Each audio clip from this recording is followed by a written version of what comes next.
무모한 도전이라는 제목으로 함께 말씀을 나눠보도록 하겠습니다. 오늘 엘리야에 대해서 네 번째로 나누고 있습니다. 지난번에 나눴던 이야기를 또 다시 한번 상기시켜드리고 말씀을 이어가도록 하겠습니다. 이제 엘리야는 열왕기상 17장에 처음 등장을 한다고 말씀을 드렸습니다.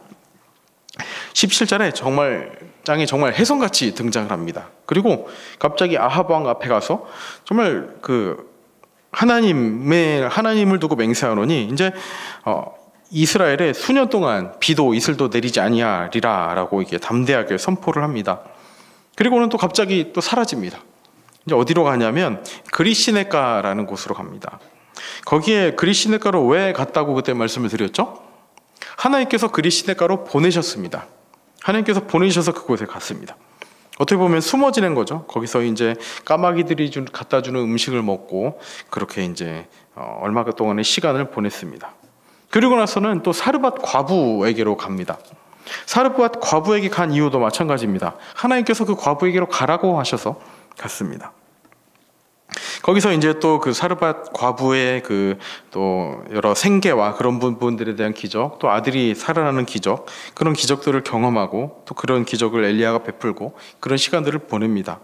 그리고 이제 또 18장에 이르러서는 이제 또 아합 왕에게 갑니다. 또 아합 왕에 가는 그 길 가운데 하나님께서 보내시는 그 하나님에 대한 말씀을 함께 나눠봤고요. 그리고 이제 그 가운데 이제 선지자 오바댜를 통해서 또 각자의 모습 가운데 하나님을 섬기는 모습에 대해서도 함께 나눠봤습니다. 그리고 이제 엘리야는 3년 동안 그렇게 생명의 위협을 느끼면서 이제 지내오게 된 겁니다. 어떻게 보면 하나님의 인도하심을 따라온 자리들이기도 하지만 그래도 죽음의 위협 앞에서 자기를 잡으려고 하는 그 사람들의 위협 앞에서 매일 모든 순간마다 평안하다라고 그렇게 느껴지지는 않았을 것 같습니다. 어쨌든 그래도 이번에도 하나님께서 가라 하신 그곳을 향해 갑니다. 바로 그 자리가 아합 왕 앞에 서는 자리입니다. 자기를 죽이려고 그렇게 3년 동안 쫓아다녔던 그 아합 왕 앞에 어떻게 보면 그 엘리야가 먼저 나타나는 그런 순간입니다. 거기서 엘리야는 어떤 도전을 하고 있습니까? 우리 19절 말씀 자막 한번 띄워주시면 감사하겠습니다. 19절 말씀 함께 읽어보도록 하겠습니다. 시작.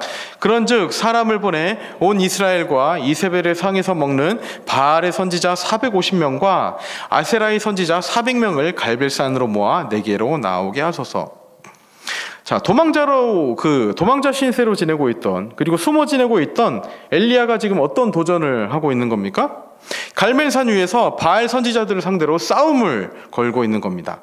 그것도 850명이나 되는 선지자, 바알의 선지자 450명, 아세라의 선지자 400명을 상대로 그렇게 싸움을 걸고 있는 겁니다. 20절 말씀입니다. 아합이 이에 이스라엘의 모든 자손에게로 사람을 보내 선지자들을 갈멜산으로 모으니라. 자, 우리 보통 누가 싸움을 걸어오면 어떻습니까? 일단 잘 살피죠. 이제 나에게 그 싸움을 걸어온 그 사람이 어떤 사람인지 잘 살핍니다. 그리고 이제 견적을 내죠. 내가 이길 수 있을까? 내가 이렇게 맞지 않고 저 사람을 이길 수 있을까? 나는 얼마나 피해를 입을까? 뭐 이런저런 고민을 이제 머리를 사삭 굴립니다. 그리고 일단 이길 가능성이 더 크면 그 싸움에 응하게 되죠. 지금 아합 왕의 모습이 우리 20절에서 살펴봤던 아합 왕의 모습이 어떻습니까? 바알 선지자 450명, 아세라 선지자 400명 이렇게 불러와라, 한판 붙자, 이렇게 엘리야가 시비를 거니까 아합 왕은 선지자를 불러 모읍니다. 자신에게 이길 승산이 있다고 그렇게 계산을 한 것이죠. 지금 3년 동안 비가 내리지 않아 온 나라의 가뭄과 기근에 허덕이고 있던 그런 때였습니다. 어떻게 보면 바알의 무능함이 온 천하에 드러나 있는 그런 상황이었습니다. 그런데도 지금 하나님을 믿는 하나님의 선지자 엘리야를 대항하여 바알은 그 싸움에 응하고 있는 겁니다.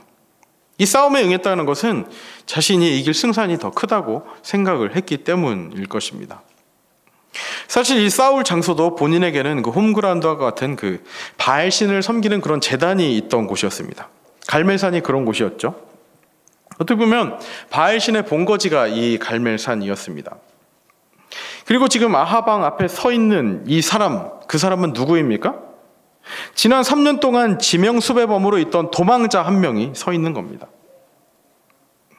아마 이 싸움이 만만하다는 생각이 들었겠죠.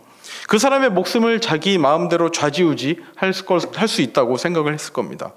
왜요? 지금까지 그 이세벨을 통해서 하나님의 선지자 수많은 사람들을 죽여왔기 때문일 것입니다. 결국 지금까지의 3년의 이 가뭄이 진짜 어떻다고 생각이 이제 들었던 겁니까?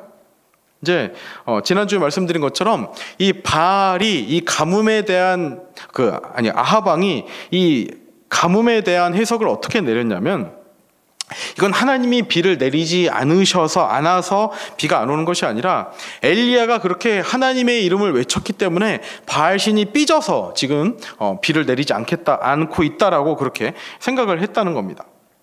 그래서 아합 왕은 이 싸움에 자신이 이길 것이라고 확신을 했습니다. 이길 확률이 더 크다라고 확신한 거죠.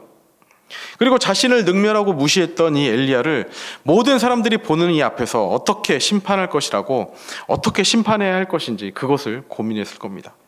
어떻게 잔인하게 이 사람을 능멸하면서 죽여야 좋을지를 고민했을 것입니다. 그런데 엘리야의 입장에서는 어떻습니까? 이것은 단순히 아합 왕을 이기고 또 850명을 이기는 그런 문제가 아니었습니다.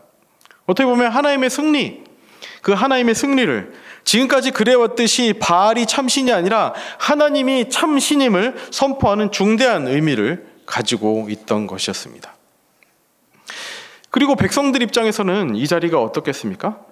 어떻게 보면 이랬을 것 같아요. 그냥 재밌는 구경거리 정도 생긴 거가 아니었을까라는 생각이 듭니다. 뭐 왕과 지명수배범의 그런 대결도 재미있었을 것 같습니다. 그리고 신들의 전쟁이라는, 와, 신과 신이 대결을 해? 라는 그런 구미가 당기는 자신들의 구경거리 정도로밖에 여겨지지 않는 그런 상황이 지금의 상황이었을 것입니다. 그래서 이제 이 백성들도 많이 이 자리에 모여들게 되죠.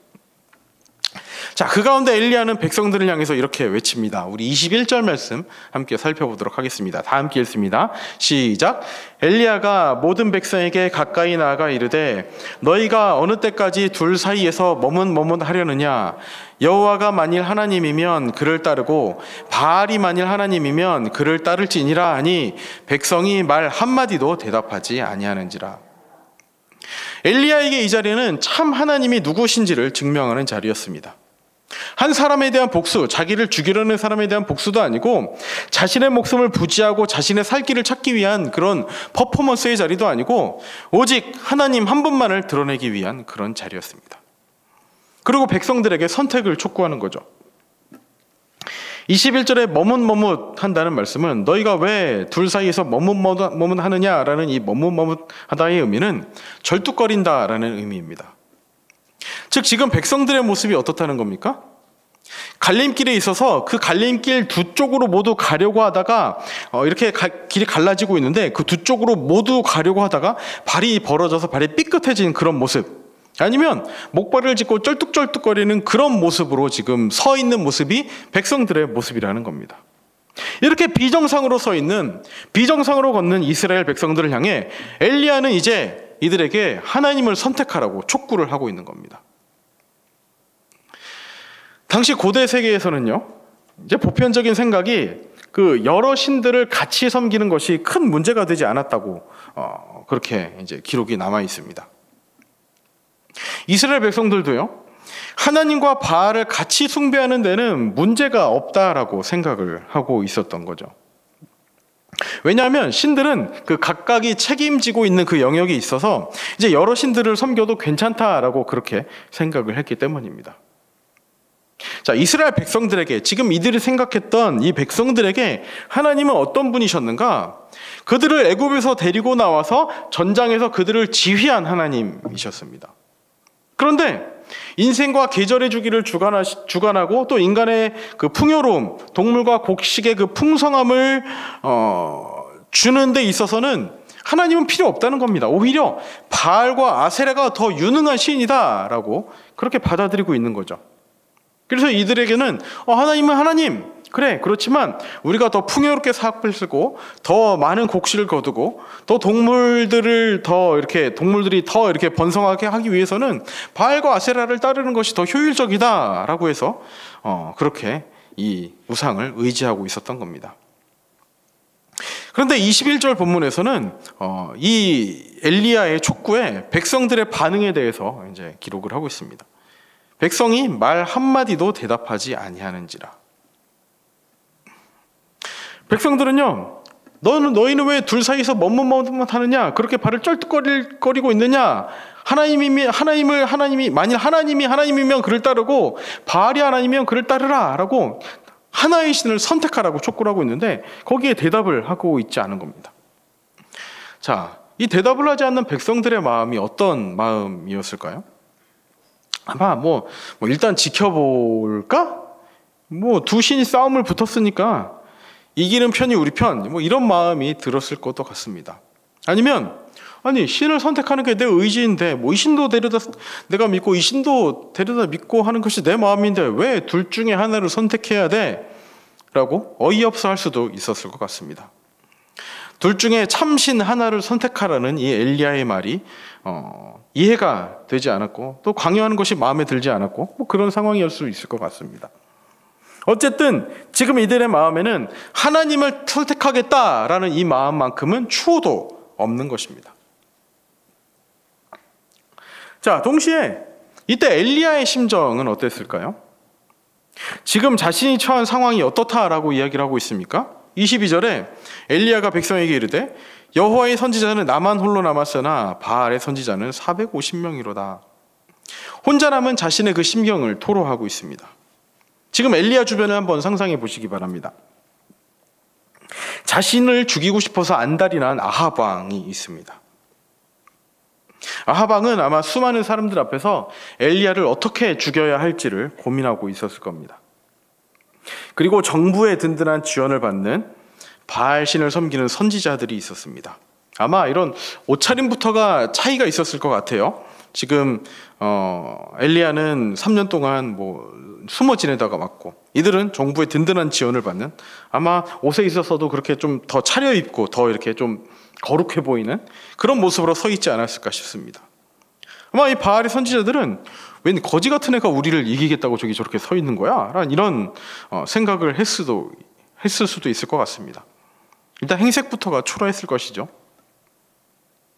그럼 엘리야가 이제는 백성들에게 쓴소리를 합니다. 너희의 모습은 쩔뚝거리고 있는 모습이다. 제대로 걷는 모습이 아니다. 하나님, 바알 신 두 신들 중에서 진짜 참 하나님만을 섬겨라 라고 이렇게 도전을 하고 있는 겁니다. 어떻게 보면 도전이라기보다는 뭐라 그래야 될까요? 쓴소리를 하고 있는 거죠. 분명 엘리야의 말에 그냥 재밌는 구경거리 구경하러 온 백성들은 분명히 엘리야의 편이 아니라 아합 왕 아니면 그 선지자들의 편에 서 있었을 것입니다. 어떻게 보면 단 한 명도 자기 편이 없는 그런 상황입니다. 자, 이렇게 무모한 도전 앞에 서 있는 엘리야의 모습이 어떻게 느껴지십니까? 지금 엘리야는 혼자 남은 선지자로서 마지막 객기를 한번 부려보고 있는 것이라는 생각이 드십니까? 어차피 이제 자기를 죽이려 했던 그 아합 왕에 붙잡힌 모민이 말이라도 한번 이렇게 장렬하게 최후를 멋지게 해서 장렬하게 최후를 맞이하고 싶은 그런 상황이 된 것입니까? 그 핵심은 21절에서 나눈 것처럼 하나님과 바알 사이에 머뭇거리고 있는 백성들을 향한 도전을 하고 있는 겁니다. 너희가 언제까지 둘 사이에서 머뭇머뭇하겠느냐? 여호와가 만일 하나님이면 그를 따르고 바알이 만일 하나님이면 그를 따르라. 결국 엘리야는 그 시대의 모든 하나님의 백성들이 가지고 있는 근본적인 문제가 무엇이라고 봤습니까? 백성들이 이와 같이 하나님과 바알 두 사이에서 머뭇거리는 태도를 취하고 있다고 본 겁니다. 쩔뚝거리는 모습을 보이는 것이죠. 그 가운데 하나님을 택해야 한다고 도전을 하고 있는 겁니다. 자, 이 도전의 의미가 무엇입니까? 엘리야의 도전이 오늘날에 우리에게 주는 그 의미는 무엇입니까? 신앙은 너 개인의 삶을 위한 것이다. 불안한 시대에 너의 심적인 안정을 위해서 필요한 것이지 그것이 신앙이지 너의 모든 삶을 쥐락펴락하는 것은 신에 의해서가 아니라 너의 의지에 달려있다. 그래서 이게 좋으면 이걸 취하고 저게 좋으면 저것도 취해야 되는 것이지 단 하나만 고집하는 거 그건 너무 편협하고 배타적이다. 특히 이 시대의 역사나 회사 일 이런 데 있어서는 하나님의 자리는 절대 없다. 이렇게 말하는 세상을 향해 그리고 한 걸음 더 나아가 하나님을 믿으면서도 이 세상과 동일하게 말하고 있는 우리를 향해 하고 있는 도전이 이 엘리야의 도전인 것입니다. 어떻게 보면 머뭇머뭇거리면서 쩔뚝거리는 모습이 바로 우리의 모습이라고 엘리야는 지금 우리에게 도전하고 있는 것입니다. 너희가 어느 때까지 둘 사이에서 머뭇머뭇하려느냐? 여호와가 만일 하나님이면 그를 따르고 바알이 만일 하나님이면 그를 따를지니라. 하나님을 믿는다고 하면서도 재물을 따르는 우리의 모습들, 하나님을 믿는다고 하면서도 더 잘 되기를 바라는 우리의 모습들, 하나님을 믿는다고 하면서도 더 높은 자리에 오르고 싶은 우리의 그 욕망, 우리의 욕망, 그 가운데 도전하는 것이 엘리야의 이 말입니다. 어느 때까지 둘 사이에서 이렇게 쩔뚝거리면서 서 있겠느냐? 하나님을 택하라 라고 우리에게 선포하고 있는 것입니다. 이제 엘리야는요, 그 도전 방식을 제안을 합니다. 이제 23절과 24절입니다. 자, 그런즉 송아지 둘을 우리에게 가져오게 하고 그들은 송아지 한 마리를 택하여 각을 떠서 나무 위에 놓고 불은 붙이지도 말며 나도 송아지 한 마리를 잡아 나무 위에 놓고 불은 붙이지 않고 너희는 너의 신의 이름을 부르라. 나는 여호와의 이름을 부르리니 이에 불로 응답하는 신 그가 하나님이니라. 백성이 다 대답하되 그 말이 옳도다 하니라. 자, 엘리야는요, 경쟁의 조건을 공정하게 설정을 합니다. 송아지 2마리를 가져와서 한 마리 한 마리씩 택해서 이제 그것에 각을 뜨고 나무 위에 올려놔서 각각의 신의 이름을 불러서 불로 응답하면 그가 참 신이다, 진짜 하나님이다, 이렇게 제안을 합니다. 어떻게 보면 공평해 보이는 제안이죠. 근데 엄밀히 따지면 이 제안들은 어떻게 보면 바알의 선지자들에게 더 유리한 조건들이었습니다. 이제 바알의 화살, 이제 바알이 가지고 있는 그 화살이 번개라고 이제 이렇게 알려져 있습니다. 즉 이제 바알은 번개도 주관하고 비도 주관하고 물도 주관하고 어떤 그런 신이었던 거죠. 그렇기 때문에 이 바알의 화살을 통해서 이제 번개를 통해서 이 제단에 이 송아지, 각을 뜬 송아지에 불을 붙일 수 있다라고 생각을 했을 것입니다.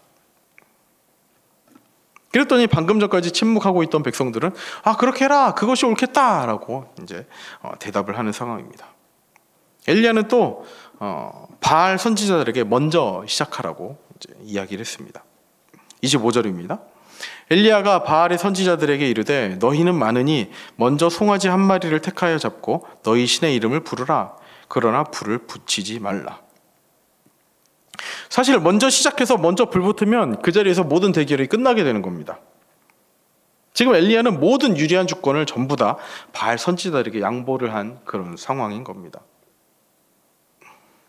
그렇지만 그 결과가 어떠했습니까? 26절입니다. 그들이 받은 송아지를 가져다가 잡고 아침부터 낮까지 바알의 이름을 불러 이르되 바알이여 우리에게 응답하소서 하나 아무 소리도 없고 아무 응답하는 자도 없으므로 그들이 그 쌓은 제단 주위에서 뛰놀더라. 바알 선지자들은요, 소 한 마리를 골라 제단 위에 올려놓고 아침부터 한낮이 될 때까지 바알은 응답하소서, 바알은 응답하소서 이렇게 부르짖었습니다. 제단을 돌면서 춤도 춰보고 또 뛰어다녔습니다. 그러나 바알이 응답할 리가 있겠습니까? 실제 존재하는 신이 아니라 우상이었을 뿐이니 인간이 만들어낸 그런 우상이니 아마 응답할 리가 없었습니다. 이제 바알 선지자는 이제 엘리야는 이 바알 선지자들을 조롱합니다. 자, 27절입니다. 정오에 이르러는 엘리야가 그들을 조롱하여 이르되 큰 소리로 부르라. 그는 신인즉 묵상하고 있는지, 혹은 그가 잠깐 나갔는지, 혹은 그가 길을 행하는지, 혹은 그가 잠이 들어서 깨워야 할 것인지 하매 더 큰 소리로 불러봐.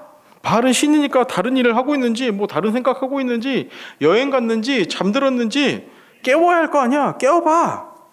이제 바알에게 최고의 수치를 가하고 있는 그런 장면입니다. 우리나라가 여러 가지 부분에서 이렇게 많은 우월한 부분들이 있는데 우리나라가 또 이제 세계적으로 유명한 게 그 비보이 댄스 배틀이라고 합니다. 이제 몇 명의 이제 좀 젊은 우리 청년들이 이제 여기서 나와서 춤을 추면 이제 이쪽에서는 조롱을 하죠. 조롱하면서 또 이쪽에서 또 잘하는 사람이 나와서 이제 또 춤을 추면 이쪽에서 조롱을 합니다. 어쨌든 그런 뭐 재미있는 퍼포먼스 같은 그런 것도 보여주면서 이렇게 댄스 배틀을 딱 붙는 거죠. 그 가운데 이제 우리나라가 이제 수차례 우승을 많이 했다고 해요. 어쨌든 그것처럼 마치 상황이 비슷한 것 같습니다. 이제 이쪽에서 이제 바알 신이 응답하소서, 바알 신이 응답하소서 하는데 아무 응답이 없으니까 이제 엘리야 입장에서는 이제 그들을 이제 조롱을 하는 거죠. 야, 뭐 묵상하고 있는지, 뭐 이렇게 어디 뭐 생각하고 있는지, 뭐 잠깐 나갔는지, 잠을 자고 있는지, 어디서 뭐 하고 있는지 일단 깨워봐 이런 식으로 이제 비아냥대고 있는 겁니다. 그래서 이제 이 조롱과 비아냥에 이들은 이렇게 반응합니다. 28절, 이에 그들이 큰 소리로 부르고 그들의 규례를 따라 피가 흐르기까지 칼과 창으로 그들의 몸을 상하게 하더라. 29절입니다. 이같이 하여 정오가 지났고 그들이 미친 듯이 떠들어 저녁 소재 드릴 때까지 이르렀으나 아무 소리도 없고 응답하는 자나 돌아보는 자가 아무도 없더라. 이제 엘리야의 발언에 열을 받을 대로 받은 그 바알의 선지자들은 절박할 때 하던 방식대로 이제 행하기 시작을 합니다. 이제 자신의 몸에 상처를 내가면서 이제 창과 칼로 이제 피를 보이면서까지 이제 바알을 부르는 거죠. 여튼 이 모든 노력들은 부질없는 짓이었습니다. 그렇게 이제 아침부터 이제 저녁 때까지 계속해서 불렀는데도 응답이 없던 겁니다. 아마 백성들도 참 따분하고 지겨웠을 것 같습니다. 그리고 이제 엘리야도 이제 계속 조롱하면서 이렇게 이 순간을 맞이하고 있었던 거죠. 자, 이제 엘리야의 차례입니다. 엘리야. 이제 이 모든 시간들이 지나고 아마 이 바알의 선지자들도 이제 지쳐서 나가 떨어졌을 것 같습니다. 엘리야는요, 가장 먼저 백성들을 가까이 오라고 합니다. 30절입니다. 우리 30절은 우리 다 같이 한번 읽어보겠습니다. 시작. 엘리야가 모든 백성을 향하여 이르되 내게로 가까이 오라. 백성이 다 그에게 가까이 가매 그가 무너진 여호와의 제단을 수축하되. 엘리야가 가장 먼저 한 일은 백성들이 지켜보는 가운데 허물어진 여호와의 제단을 고치는 것이었습니다. 자, 사람들이 지켜보는 가운데서 홀로 무너진 제단을 쌓는 엘리야의 심정은 어땠을까요? 그리고 백성들의 마음은 어땠을까요? 분명 이제 그 바알 선지자들을 통해서 이제 무능한 신이라고 조롱을 당하는 하나님이었을 것입니다.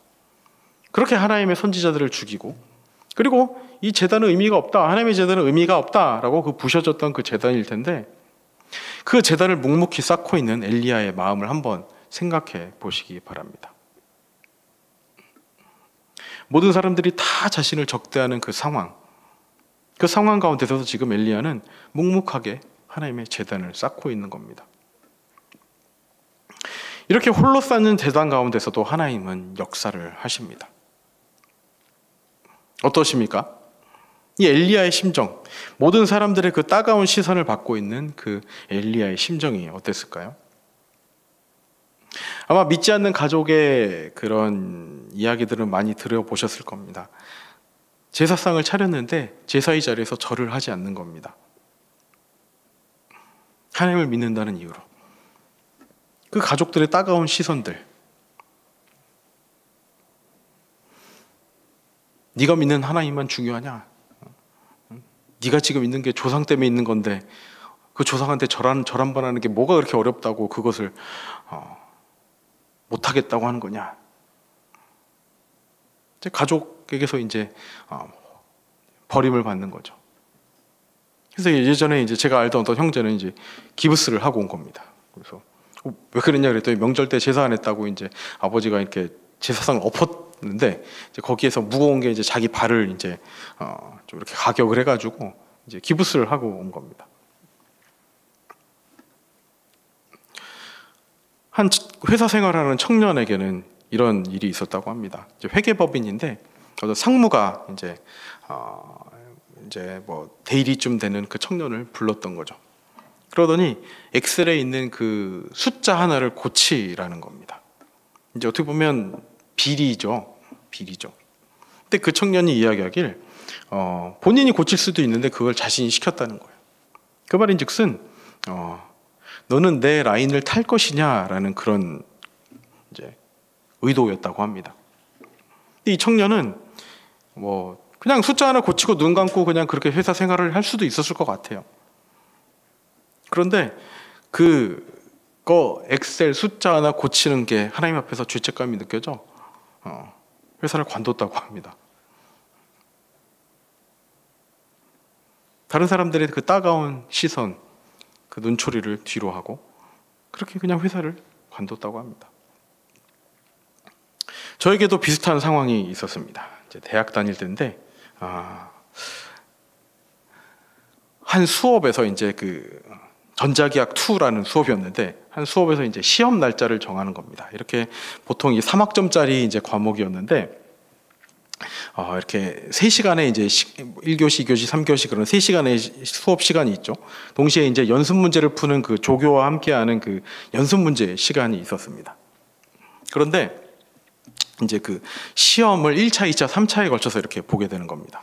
근데 이제 시험 일정을 조정을 하는 거예요. 이제 뭐 97학번인데 뭐 이렇게 92학번부터 이제 후배들까지 엄청나게 많은 이제 사람들이 그 수업 시간에 있었습니다. 이제 조교 이제 선배가 이제 월요일 몇 시에 되는 사람, 안 되는 사람이 있던 이제 몇 명이 손드는 겁니다. 이제 화요일 언제 안 되는 사람이 있던 이제 손드는 겁니다. 이제 수요일, 목요일, 금요일 막 다 이제 안 되는 시간들이 있는 거죠. 그랬더니 또 토요일 날 그럼 우리 토요일 날 볼까 했더니 또 토요일 날 안 되는 사람이 있는 겁니다. 이렇게 월, 화, 수, 목, 금, 토 이렇게 시험 날짜를 정하다 보니까 이렇게 뭐 이때도 안 되고 저때도 안 되고 막 이렇게 실랭이를 하다가 결국에 이제 시험 날짜를 못 잡은 겁니다. 조교 이제 선배가 그럼 우리 그냥 일요일 날 모여서 봅시다 하고서 일요일 날 안 되는 사람 했더니 이제 한 명이 손을 들더라고요. 이제 제가 손을 들었습니다. 제가 너 왜 안 되는데 교회 가야 되는데요. 이랬더니 막 이런 분위기 아시죠? 막 이제 뭐야, 지금 이렇게 유별떠라면서 막 그런 이제 막 이상한 뭐 이렇게 조롱과 이런 그 모멸의 눈길을 저에게 보내는 거예요. 그러면서 동시에 이제 조교 그 선배가 야 쓸데없는 소리 마라 하고서 일요일 날 그 오전 시간에 수업을 그 시험을 잡은 겁니다. 어쨌든 뭐 저한테도 그 선택의 그 기로에 선 거죠.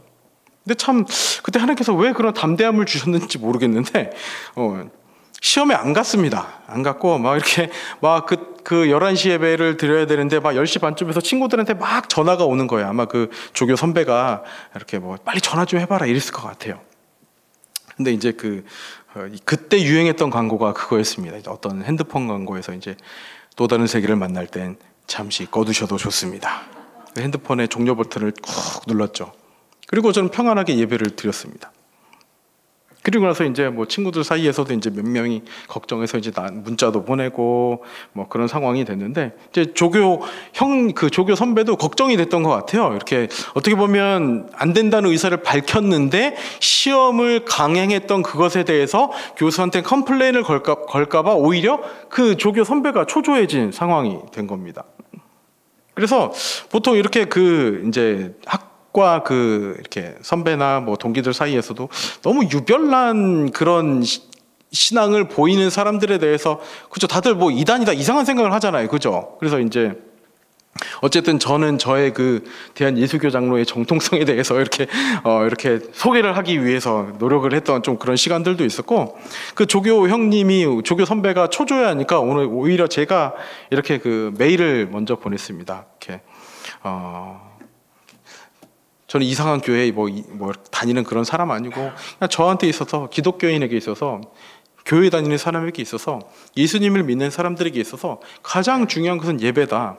나는 그 예배의 자리만큼은 다른 어떤 것도 바꿀 수 없는 소중함이 있는 시간이다.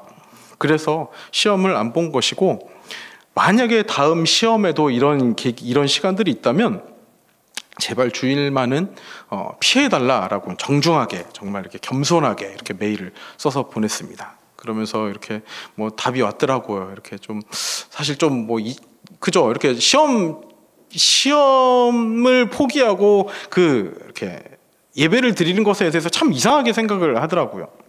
어쨌든 이제 그 수많은 이렇게 멸시와 조롱 속에서 좀 어느 정도의 시간을 보냈던 그런 일이 있는데, 그래도 참 그 가운데 감사했던 일이 무엇인가 하면 이렇게 교회 다니는 많은 사람들이 있었습니다. 근데 그들이 형 저도 사실은 교회 다녀요라고 부끄러운 고백을 저한테 와서 해주는 거예요. 어떻게 보면 그 많은 사람들의 그 조롱과 멸시 앞에서는 제 편을 들어주진 못했지만 어쨌든 그렇게 저한테 와서 나중에 또 그런 고백을 해주는, 또 믿음의 동역자를 만나는 그런 일도 있었고, 어쨌든 그렇습니다. 비단 뭐 그런 이런 상황들뿐만 아니라 우리의 각자의 삶 가운데서도 동일한 그런 순간들을 맞이할 수 있으리라 생각이 듭니다. 술자리 가운데 예수님을 믿습니다, 교회 다닙니다 라는 이유로 술을 거부하면 나오는 말들 뻔하잖아요. 야, 예수님도 포도주 마셨어. 야, 성경에 술 취하지 말라 그랬지, 술 마시지 말라 그랬냐, 이런 말들 해가면서 어쨌든 그런 수많은 유혹들과 그런 조롱과 멸시의 순간들, 아마 엘리야가 제단을 쌓는 그 자리가 지금 이런 순간이 아니었을까라는 생각이 듭니다. 모두가 자기를 대적하는 그 자리 앞에 지금 엘리야는 혼자 제단을 쌓고 있는 겁니다. 지금 그렇게 홀로 제단을 쌓고 계시는 분들이 있다면 분명 그 가운데 하나님께서 함께 하심을 신뢰하며 나아가시기 바랍니다. 자, 31절입니다. 야곱의 아들들의 지파의 수요를 따라 엘리야가 돌 12개를 취하니 이 야곱은 옛적에 여호와의 말씀이 임하여 이르시기를 내 이름을 이스라엘이라 하리라 하신 자더라. 자, 어떻게 보면 이 모습은 옛날 그 모세가 시내산에서 이스라엘 12지파를 상징하는 그 12개의 돌로 제단을 쌓았던 그 일, 그리고 요단강을 건넌 후에 이 기적을 기념하기 위해서 길갈에 12개의 돌을 쌓았던 그 일을 회상할 수도 있을 것 같습니다. 참고로 성적은 그렇게 나쁘게 나오진 않았어요. 감사하게 제가 그렇게 공부를 잘했던 것도 아닌데 어쨌든 다른 시험들에서 그래도 잘 보게 해주셔서 이렇게 아주 높은 성적은 아니지만 또 완전히 이상한 성적, 그런 성적이 나오지도 않았습니다. 어쨌든 그런 귀한 결과가 저에게도 어떻게 보면 그 좋은 성적 나온 게 저에겐 더 큰 간증인 것 같아요. 어쨌든 그랬습니다. 어쨌든 이 12개의 돌을 취해서 하나하나 쌓아가는 그 순간순간이 지금 엘리야에게 있어서는 하나님의 제단을 수축하고 회복하는 그 귀한 믿음의 고백의 시간이었던 겁니다. 모든 백성들이 어떤 시선을 하고 있던지 간에 그렇게 돌 하나하나를 옮기면서 제단에 12개의 돌을 쌓는 그 장면이 이 엘리야에게는 이것이 예배고, 이것이 하나님의 제단을 쌓고, 이것이 다른 사람들의 시선에도 불구하고 하나님을 고백하는 귀한 믿음의 자리였을 거라는 그런 생각이 듭니다. 이렇게 제단을 완성한 엘리야는 이제 제단 주변에 그 물을 담을 수 있는 도랑을 팠습니다. 이제 그 도랑이 어느 정도냐면 한 물 30리터 정도, 이제 두세아라고 이제 성경에 표현이 됐는데 30리터 정도의 물이 이제 담길 것 같은 그런 도랑을 판 거예요. 이제 그 정도 부피의 물을 담을 수 있는 땅을 이제 주변에 판 겁니다. 그리고 엘리야는 독특한 행동을 보이고 있습니다. 33절입니다. 또 나무를 버리고 송아지의 각을 떠서 나무 위에 놓고 이르되 통 넷에 물을 채워다가 번제물과 나무 위에 부으라. 안 그래도 간몸 때문에 물이 귀한데 물을 가져다가 부으라는 겁니다. 그렇게 아까운 물을 거기다 부었을 겁니다.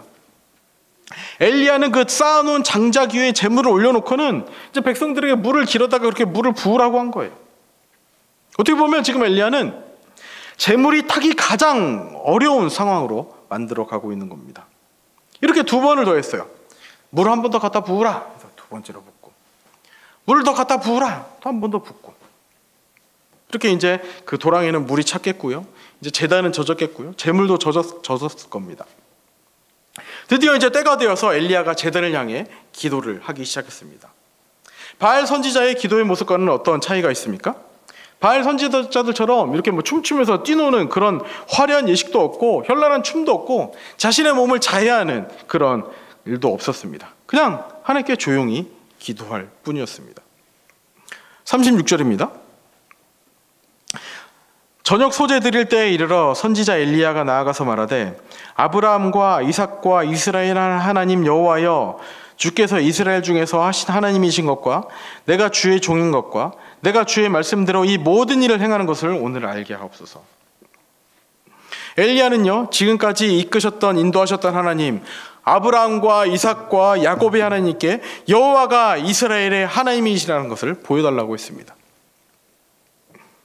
37절입니다. 우리 다 같이 한번 읽어보도록 하겠습니다. 37절 시작. 여호와여 내게 응답하소서, 내게 응답하소서. 이 백성에게 주 여호와는 하나님이신 것과 주는 그들의 마음을 되돌이키심을 알게 하옵소서. 엘리야는 절박한 마음으로 간절한 심정으로 기도하고 있는 겁니다. 여호와여 내게 응답하소서, 내게 응답하소서. 그리고 이 기도의 목적이 무엇입니까?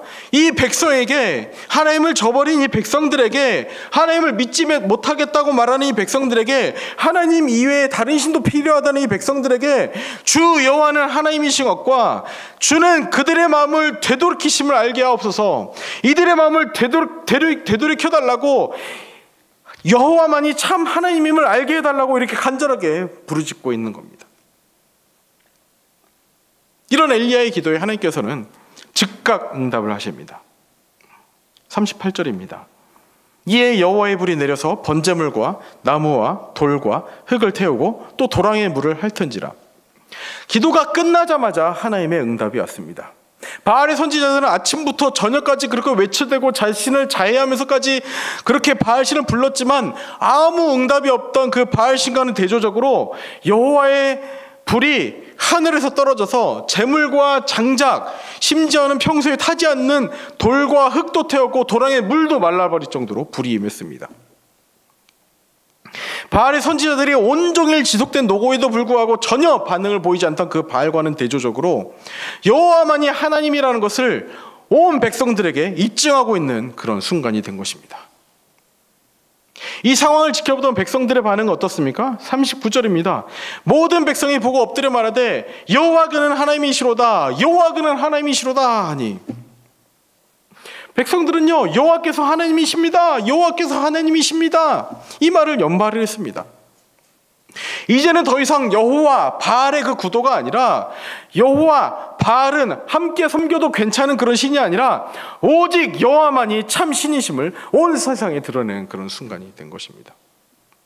세기의 대결이자 무모한 대결이었던 이 도전이 이렇게 일방적인 하나님의 승리로 끝이 나게 된 것입니다. 오늘 본문 말씀은요 우리에게 극명한 대조를 보여주고 있습니다. 지금 엘리야와 비교해서 엘리야와 상대해야 되는 사람들이 어떤 모습입니까? 일단 엘리야와 대결을 했던 이 직접적인 대결을 펼쳤던 바알의 선지자, 아세라의 선지자들은 850명이었습니다. 일단 성경에서는 이제 아세라의 선지자들이 계속 등장을 하지 않는 것에 대해서 이제 아세라의 선지자들은 오지 않는 것이냐라고 이야기를 하고 그런 해석도 있는데, 어쨌든 바알의 선지자만 하더라도 450명, 최소 450명, 그리고 아세라의 선지자까지 그 가운데 있었다 하면은 어쨌든 850명, 이렇게 850명을 상대로 한 사람이 서 있었던 겁니다. 지금 이 자리에 한 300석 들어간다고 하면 그죠, 한 2배, 3배 정도 되는 인원이 한 명을 대적하기 위해서 있는 겁니다. 그렇게 수많은 사람들 앞에서 나 홀로 서 있는 그런 기분이 어떠실 것 같습니까? 아마 엄청난 위화감에 엄청난 이렇게 위압감을 느꼈을 것 같습니다.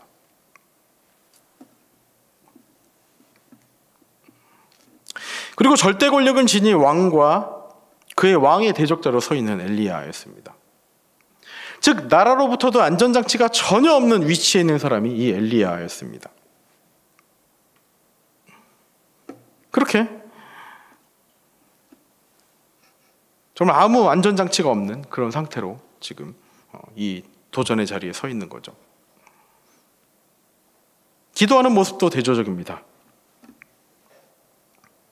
정말 현란하게, 요란하게 그렇게 모든 것을 불러가면서, 심지어는 자해해가면서까지 그렇게 그들의 신을 찾았습니다.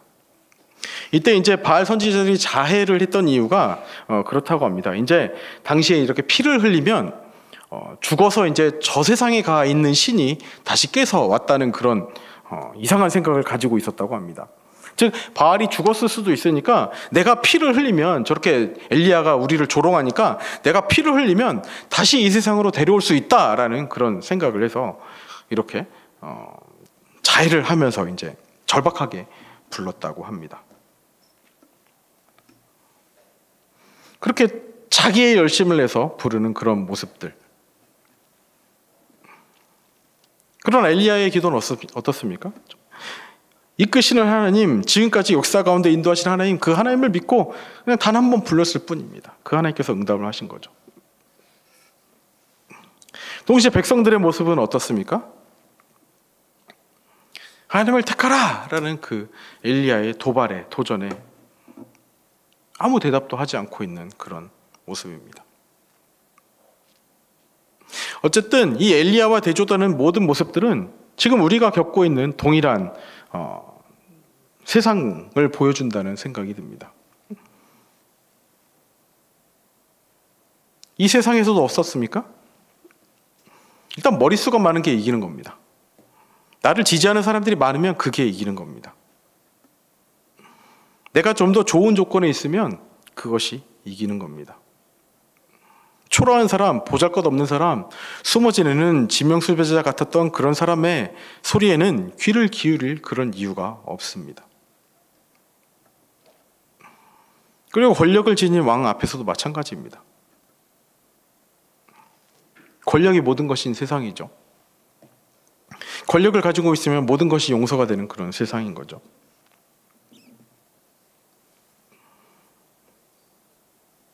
그리고 요란하게, 현란하게 무엇인가 보여주기 위해서 노력하면 그것이 이 세상을 이기는 방식이라고 우리를 유혹합니다. 백성들은 그냥 하나님만을 선택하는 것이 아니라 이 신도 좋고 저 신도 좋고 그렇게 여러 가지 중에서 그냥 내가 좋을 대로 취하면, 내가 하나님을 취하면 그것이 나의 하나님이다 라고 고백을 하는 이런 모습인 겁니다. 우리의 모습은 어떻습니까? 우리가 고백하는 하나님은 어떤 분이십니까? 유일하신 하나님, 참신이신 하나님, 그 하나님을 온전히 믿고 따르고 계십니까? 분명 엘리야는 이렇게 자신의 그 무모한 도전 가운데 승리를 얻었지만 분명히 하나님을 믿는 선지자들 또한 안타깝게 지금 역사에 있어서는 그 이세벨을 통해서 죽임을 당하기도 했습니다. 설령 우리에게 그런 죽음이 있다 할지라도, 설령 엘리야와 같은 이런 위대한 승리가 없다 할지라도 우리는 우리를 이끄시고 인도하시는 참 하나님, 그 하나님을 믿는다고 말을 할 수 있습니까? 하나님을 믿는다고 하면서도 풍요를 위해서는 바알신을, 내가 잘되기 위해서 아세라신을, 정말 내가 좋은 성과를 얻기 위해서 그 바알과 아세라신을 그렇게 따르고 있는 것이 우리의 모습 아닙니까? 그 가운데 엘리야가 던지는 도전을 우리가 마음에 새겼으면 좋겠습니다. 너희가 어느 때까지 머뭇머뭇하려느냐? 여호와가 만일 하나님이면 그를 따르고 바알이 만일 하나님이면 그를 따를지니라. 이 가운데 하나님께서는 우리에게 놀라운 기적을 보여주셨으리라 확신합니다. 그 기적을 통해서 하나님을 위한 귀한 믿음의 고백을 잃지 않고 살아가는 저와 여러분들이 되시기를 진심으로 소망합니다. 설령 그리고 이렇게 힘든 외로운 싸움을 싸우고 있는 사람들이 있다면 그렇게 홀로 쌓는 제단 가운데서도 하나님께서는 역사하십니다. 그 하나님의 역사를 경험하며 하나님의 기적을 경험하며 나아가는 저와 여러분들이 되시기를 진심으로 소망합니다.